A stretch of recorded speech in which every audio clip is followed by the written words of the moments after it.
We had the death of Ibrahim Raisi of Iran.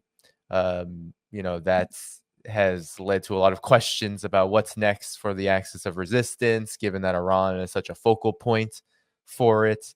But there's just so many things going on, from Al-Qassam and the Palestinian resistance, really valiantly fighting back against Israel's onslaught from north to south, as they keep talking about north and south, north and south. There's fighting happening everywhere. There's fighting happening in Jabalia. Israel's committing massacres in the West Bank and Jenin. And then, of course, you have, I think, Hezbollah launched the first airstrike on Israeli territory since 1973, using a drone that I don't think anyone had known that Hezbollah had possession of. So, talk about the state of the resistance right now, given Raisi's death. I know that you wanted to talk about this, and maybe we can just frame it in the context of what is a huge fight back to what Israel is doing in this part of the world, in West Asia. Well, I think to start with, you need to look at the centrality of Iran within what is the resistance axis. You have the axis of resistance in the region, and you have the axis of assistance in the region. So the axis of assistance is those states that are helping Israel both publicly and privately. They are the UAE, Saudi Arabia, and Jordan, for example, who work together with the Israeli Ministry of Transportation to directly circumvent the blockade that the Yemeni armed forces had imposed on Israel in the Red Sea by taking in goods through the UAE, going to Saudi Arabia, and then going through to Jordan, where they are then delivered to Israel. And then you have on the other side the axis of resistance, which is, of course, Iraq, Lebanon, Yemen, Syria, Iran, and Palestine as well. But when you look at the centrality of Iran to that, for example, if you examine interviews with the highest ranking key figures like Talal Naji from Jabha Sha'biya al-Tahrir Palestine, the PFLP, he's very clear you would not have the axis of resistance without Iran. He's very clear that across the years, the decades, Iran has supported these organizations with whatever they want. You look at Jihad al-Islami, for example, Ziad Nakhala, the head of that organization, he stated, and this is quite a significant pronouncement, that Iran has given at least $3 billion to Palestinian resistance factions over the decades. Now, that is the reason that the United States and Israel is so animated vis-a-vis Iran. It has nothing to do with domestic policy, everything to do with foreign policy. It has everything to do with the conception of Palestine, Al-Aqsa and Al-Quds, as part of the thawabit of the mainstay, the key aspects of the Islamic revolution in Iran. Now, when you look at Ibrahim Raisi and the role that he has played, he moved Iran away from the illusions of the negotiations with the United States and worked towards trying to neutralize the sanctions that had been thrust on Iran by the Trump government and then followed on by the Biden government. You know, you saw the human cost of these sanctions massive. People who would usually be getting access to medicines that they needed, just not getting that access. You had the prices of things increasing exponentially. You had even the type of sanctions that Trump thrusted upon Iran punished those who traded, who bought Iranian oil. So what Raisi was able to do was join BRICS and the Shanghai Cooperation Organization and the comprehensive strategic partnership between China and Iran was developed. And this was a way for Iran to emerge from the embers of these horrific sanctions that the United States was trying to impose upon them. And it was under Ibrahim Raisi that Iran obviously came back together with Saudi Arabia, which was a major achievement, we can say. But I think it's noteworthy, actually, that the last meeting of the Iranian president and foreign minister was with the president of Azerbaijan, because Israel has cultivated Azerbaijan as an intelligence base over the last years. It has an airfield there. It also has an agreement to develop 2 new surveillance satellites from Azerbaijan. Now, all of that is about targeting Iran. And Israel accounts for almost 70% of Azerbaijan's significant weapons imports. That's billions of dollars worth of ballistic missiles, of air defense systems, of kamikaze drones. All of that necessitates an increasing integration of military operations between Azerbaijan and Israel. At least 40% of Israel's oil is supplied by Azerbaijan via a pipeline that runs through Turkey. Now, 1 month into the Gaza genocide, a joint venture between Azerbaijan's state oil company and Israel's natural gas lines company was signed to export gas to Israel.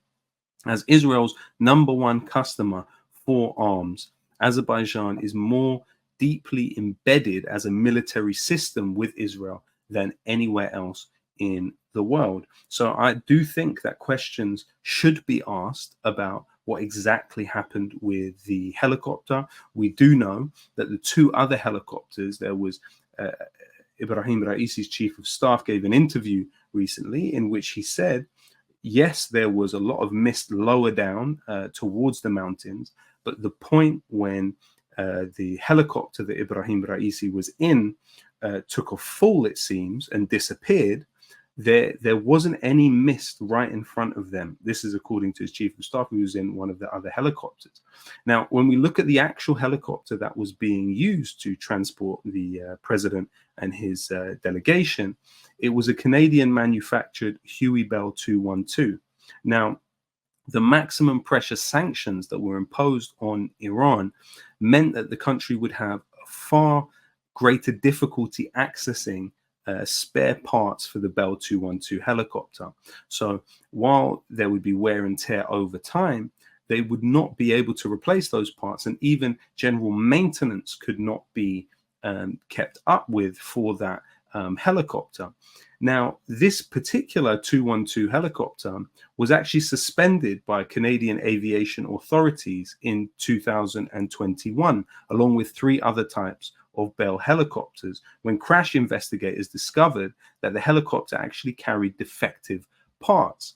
So what we have is, in one way or another, the US sanctions having a role in the death of these politicians. Also, we know that the Mi-171 helicopter, which is Russian made, which was used several other times by Ibrahim Raisi, was something that Iran had complete access to in terms of maintenance, in terms of spare parts, because Russia does not go along with these US sanctions against Iran. So the question needs to be asked why that helicopter would not have been taken, and why the other helicopter, which clearly was a bit more questionable, how did these things happen? So one way or another, we can say that US sanctions certainly had a role in the death of Ibrahim Raisi. But in terms of what is known as the resistance axis, it's far deeper than 2 prominent politicians. As I mentioned earlier, you are talking about at least 3 decades of the building up of this machine across the region, which can act as one, and is really today establishing clarity in the region. Who are the people that are fighting and dying for Palestine, and who are the people that are holding bikini competitions and boxing matches and buying football teams? And that's a clarity for people in the region to really look to and say, well, when our brothers and sisters are suffering and being killed in Palestine, there's really only one state power that has materially supported the Palestinian right to resist. According to UN Resolution 3246, the Palestinians have the right to arm resistance against foreign occupation. There is only one state power that has consistently, for these 3 decades, materially supported that right. And I think it's important that people have clarity about that vis-a-vis Palestine. Oh, for sure. I mean, everything you brought up is just so important. I understand the hesitation of speculation and of driving, kind of the narrative to, well, did Israel do it? But at the same time, everything you said about Azerbaijan is 100% true. And then also bringing up again under Raisi, this Operation True Promise, there was not really, with how unhinged, I mean, Israel is kind of unhinged, coming apart almost at the hinges in terms of its ability to control itself in the region, just given how far it has gone and how strong the resistance has become. And Operation True Promise was a huge. I mean, again, I was away. It was really disappointing. I couldn't really cover. I was away. I was, in China, just like watching, like what is going on. This is historic because Iran broke Israel's defenses, air defenses, and made a huge statement. Not just, people think it's just okay, it was retaliation for what happened in Syria, for sure. It was definitely a retaliation for that.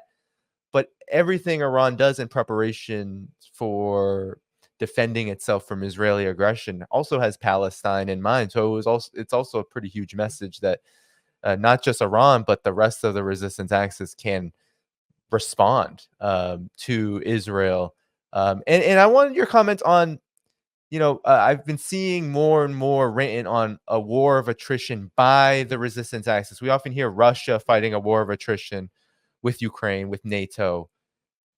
Talk about this idea of, because I think for those of us on the outside, we think, the resistance is very strong. When is there going to be this bigger clash? But at the same time, now there's much more conversation about, I see it all the time on Al Mayadeen and other sources talking about war of attrition. So talk about that, like how the axis of resistance is fighting this kind of very kinetic, very hot conflict with Israel in defense of Palestine.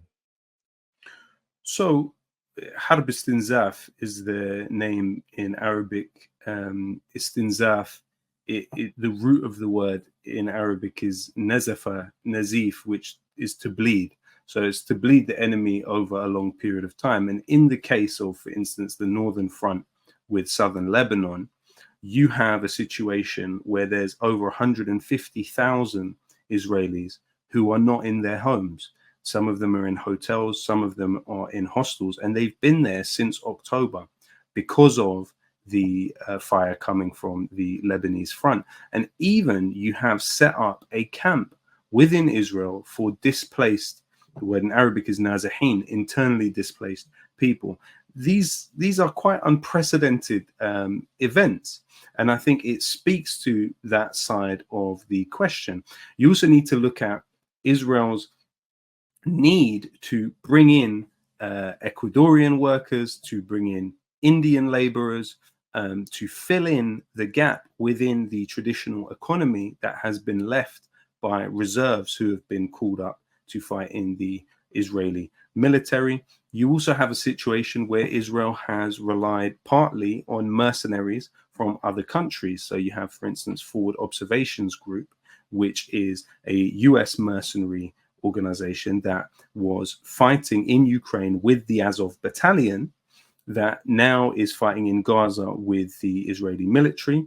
You have several different Israeli programs that absorb individuals who are not Israeli citizens into the Israeli military. So these are what they call lone soldiers. There's usually at least 7,000 lone soldiers within the Israeli military. They are not Israeli citizens, and they enter through programs like Sar-El, like Mahal, The Massa Journeys program sends them in to sometimes join Tazabur, Garin Tazabur, which is another Israeli organization. In some cases, they have them going for up to 18 months in the Israeli military, fighting for Israel. They don't have to be Jewish, and they are not Israeli citizens. Sometimes it's a gateway for people to claim citizenship. But, my point is that there's so many ways in which life as usual has been interrupted for this apartheid, daily apartheid. You also, of course, have a situation where the economy has faced losses never before seen. You have the key gas field shut down, costing Israel millions every day. So all of these things are affecting people. But then on the other side of it, it's the idea that at some point war with Lebanon is a must. And there is the thought that exists within particular circles within the Zionist movement that what they need is a world war, and to push for the war with Lebanon, they would need direct US involvement. Of course, the US has been directly involved in Gaza. We know that from the information which is publicly available, but in an even more visible way, Israel could not fight Lebanon on its own. And I think that they view it as an existential necessity to bring down Hezbollah in Lebanon. And that will be a far, far tougher nut to crack than Gaza, which already it's apparent on a day-to-day basis, on a street-to-street basis, Israel cannot subjugate in the way that it perhaps thought it could. So we are in for many years of war ahead of us. And of course, you have the other considered necessity of the Zionist movement, which is the bringing down of Al-Aqsa and the replacing of it with a temple. And all of those attempts and fantastical and maximalist aims will be met with strong resistance all over the world, not only in Palestine. Oh yeah, definitely. I've been bringing up Vietnam, the history of that just bloody, gruesome war, which could be seen as a 20+ year war. The United States was involved in, if you include the early aid to the, befallen French colonial regime around 1954-55. So you had 20 years of involvement, 10 years of maximal involvement, almost maybe the equivalent of what Israel is doing in Gaza now.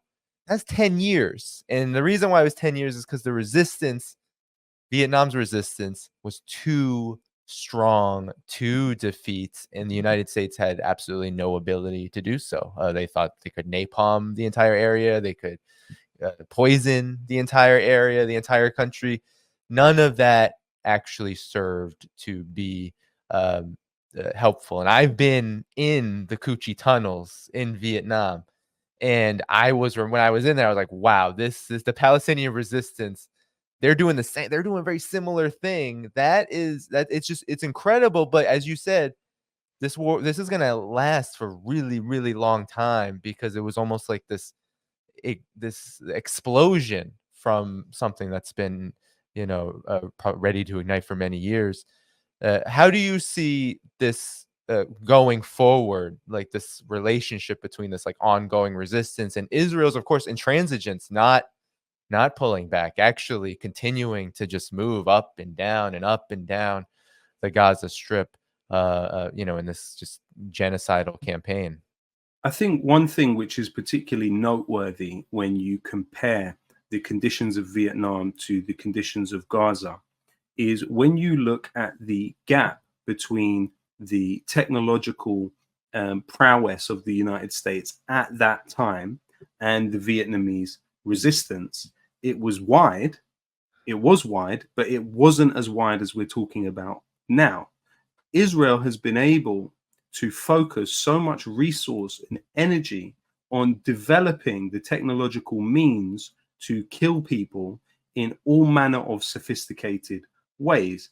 Now, previously, the Nakba of 1948, as you know, a video came out today of an Israeli soldier saying to a Palestinian shepherd, he was saying to him, the Nakba of 1948 is nothing compared to the Nakba of this year and next year. And this is really, I call it the big tech Nakba, because what you have is Israel previously having a kill net which consisted of whoever it wanted, women, children, men, civilians, school children, journalists, ambulance drivers. Now what Israel is trying to do is use artificial intelligence program by the name of Lavender and others to widen its kill net as far as possible. But there has been a question about how it's going about that, because one of the programs actually analyzes people according to groups they are in WhatsApp. You know, you had nothing like that level of sophistication at the time of the war in Vietnam. But this question has then brought up a lot of inquiries about whether WhatsApp is knowingly sharing the information with the Israeli military. Now, WhatsApp supposedly protects our communications, right? But historically, this would not be the first time that WhatsApp is closely linked to Israel, even prior to it becoming the property of Meta. So the founder of WhatsApp, Jan Koum, who was also a board member of Meta before it procured WhatsApp, has pumped millions of dollars into the Israeli settler clan David and the Israel lobby group AIPAC. Now, the ironic thing about David is David actually, one of the places that it settles and displaces people is Sheikh Jarrah, which is the neighborhood of Muhammad al-Kurd and his sister Mona al-Kurd. Now, Instagram is owned by Meta, which also owns WhatsApp. So there's the kind of delicious irony of it that the founder of this company is so invested in displacing people who later became massively well known through Instagram. But also it's important to note that an outgrowth of the Israeli military intelligence unit 8200 played a very key role in Meta procuring WhatsApp in the first place. So Meta purchased this Israeli mobile web analytics company called Onavo. Now, Onavo was founded by Guy Rosen and Roy Tiger, both veterans of the Israeli military intelligence unit 8200 in 2013. Now, Onavo acted as a spyware, hacking Facebook users' phones and monitoring their habits in using WhatsApp. It was found that the information gained via this spying informed Meta's decision to actually buy WhatsApp in the first place. Now, the scandal around this forced Meta to shut down Onavo. However, its founder, Guy Rosen, actually went on to become the chief information security officer at Meta, who is leaned on heavily by Mark Zuckerberg. So now Mark Zuckerberg, there's a serious question here. The Meta founder and CEO has also funded the controversial Israeli group Zaka, which was the source for the now discredited 40 beheaded babies lie about October 7th. Now, Zaka also includes on its board Stuart Seldowitz, the former Obama and Bush advisor, who was filmed on the streets of New York, racially abusing a food vendor from Egypt. Now, during this genocide in Gaza, you've seen pro-Palestinian users of Meta platforms constantly complaining of shadow banning. Yeah. Now, the former Israeli government censor and Unit 8200 veteran, Emi Palmer, is actually on the content moderating oversight board of Meta. And actually, over the last 6 months of Israel's Gaza genocide, there have been paid advertisements on Facebook telling Palestinians to leave their ancestral home and move to Jordan. It's even been found that Facebook allowed paid advertisements calling for violence against Palestinians, including what they called a Holocaust for Palestinians. Now, who is the global advertising chief at Facebook? It's none other than Nicola Mendelsohn, the wife of Jonathan Mendelsohn, the former head of Labour Friends of Israel, and both of them close friends of Piers Morgan. Now, Nicola Mendelsohn has actually even spoken at Israeli government-supported events in Tel Aviv and met with Shimon Peres when she was opening Facebook sites in the Zionist entity. What we also know is that Meta as a platform has regularly suspended the massive Eye on Palestine account, and also it at one point was found to be auto-translating user bios that included the word Palestinians to Palestinian terrorists are fighting for their freedom in English. What we also know is that there's a huge number of former Israeli military intelligence Unit 8200 agents working for the company Meta, which of course owns WhatsApp. And even one individual that was found working for both Meta and Unit 8200 simultaneously. His name was Yonatan Ramot. But so what we're talking about here is a kind of integration of some of the most powerful companies in the world. When you look at a company like Meta, is ostensibly it has access to the information and the most private data of more individuals than any government in the world. It traverses the nation state. It traverses borders in what it has. Now, since 2012, numerous Israeli companies have been set up by alumni of Unit 8200 in Israeli military intelligence, and they have insinuated themselves into the architecture of different states. But what seems to be clear is that they've insinuated themselves into Meta. And when you have the question here of whether WhatsApp, which is a Meta subsidiary, is sharing information with the Israeli military to help target Palestinians more effectively in Gaza, then you're really touching on a far more wide-ranging, essentially conspiracy against Palestinian life. And I think all of this, when the history books are written, it will look at the big tech aspect of this war and genocide against the Palestinians in a way that differs from previous quote-unquote counter-insurgencies. Yeah, I mean, in your earlier points about the just vast technological gap between Palestinian resistance and those there resisting Israel and their U.S. And Western backers, it is bigger. It is much bigger. With the Soviet Union, especially helping Vietnam, just the ways in which the Palestinian resistance has been able to not just survive, but to grow and to make real progress it's astounding, especially and in an hate to use these terms, but it is an urban guerrilla warfare environment as well. It is not the same as in Vietnam, massive countryside, massive.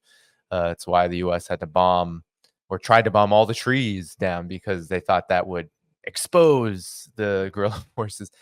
But you have Palestinians fighting literally in rubble, but fighting in so-called urban terrain. It's incredible. And then everything that you said about Meta and the use of these massive conglomerates, social media conglomerates as tools of war, it just continues to escalate and to worsen.